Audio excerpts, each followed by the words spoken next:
It is better to be feared than loved if you cannot be both.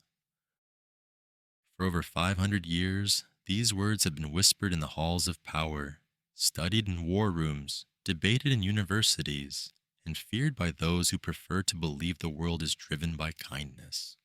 But here's the problem. The more you think about this quote, the more you see it in politics, in your workplace, in your friendships, even in your family. It's not just a statement about rulers, it's a mirror for human nature. And once you see the truth in it, you can't unsee it. Part 1. The world Machiavelli lived in. To understand the quote, we must step into Machiavelli's world, Renaissance Italy. This was not a peaceful time. Italy wasn't a united country. It was a patchwork of city-states. Florence, Venice, Milan, Naples, the Papal States, each with its own leader, its own army, and its own ambitions. Alliances were made and broken overnight. Assassinations were common. Armies switched sides for the right price.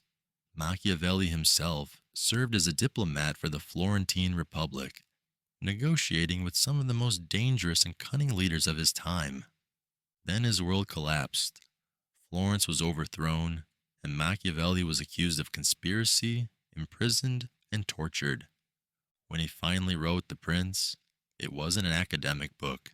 It was a survival manual for power, and in that dangerous reality, love was a luxury. Fear was protection. Part 2. What the quote really means. Machiavelli wasn't saying that love is worthless. He actually says the best leader is both loved and feared. But if you have to choose one, fear is more reliable. Why? 1. Love is conditional. People love you as long as you meet their expectations. Fail them and love fades. 2. Fear is consistent. Fear doesn't depend on feelings. It's a calculation. If people believe you can harm them, socially, economically, politically, they tread carefully. 3. Human nature is selfish. Machiavelli believed that most people act in their own self-interest. Fear keeps them in check when love fails. Think about this in your own life. How many nice bosses were walked over by their teams? How many well-liked leaders lost power because they hesitated to act? The truth is haunting because it reveals that morality often takes second place to survival. Part 3. Historical proof. History gives us countless examples of leaders who tested the balance between love and fear. Alexander the Great, loved for his charisma, feared for his swift punishment of betrayal. His soldiers adored him, but never doubted the consequences of disobedience. Julius Caesar won the love of the Roman people, but the Senate feared him more. That fear drove them to assassinate him. Love didn't save him. Elizabeth I of England skillfully balanced affection and authority.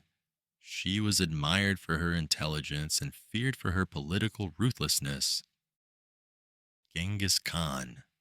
His reputation for cruelty often won battles before they began. Entire cities surrendered without a fight, knowing what happened to those who resisted. Modern CEOs. Steve Jobs was famously both loved for his vision and feared for his exacting standards. His teams worked harder not to disappoint him than simply to please him. When fear is absent, betrayal comes easier. When fear dominates, rebellion eventually brews. The skill is in balance. Because deep down, you know it's true. And now, you can't unsee it. Part 4. Modern applications. The quote is unsettling because it applies to everyday life, not just politics. At work, a boss who only wants to be liked often loses authority. Employees push deadlines, bend rules, and deliver less. But a respected leader, even one feared for enforcing high standards, gets results. In negotiations, being nice in a negotiation can make you easy to take advantage of. Being respected, even intimidating, often yields better terms. In relationships, not fear in the abusive sense, but a fear of losing respect. Boundaries create a kind of a healthy fear that keeps people from crossing lines. We live in a world that celebrates likability, but Machiavelli forces us to ask, is being liked enough to protect you? Part 5. The psychology behind the quote. Psychology supports Machiavelli's observation. Loss aversion.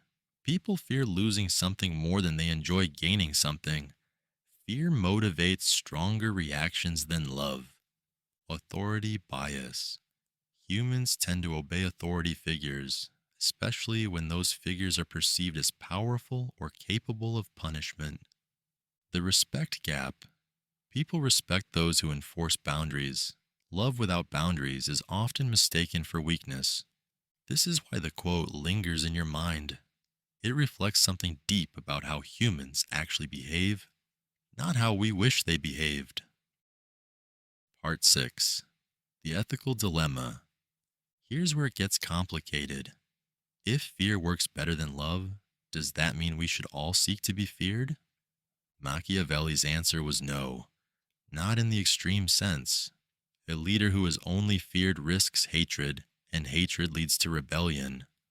The best fear is measured fear, the fear of disappointing you, the fear of losing your trust or your favor, not the fear of cruelty.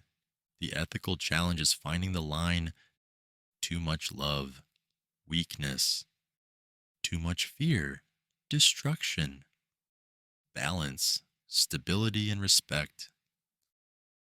Closing reflection.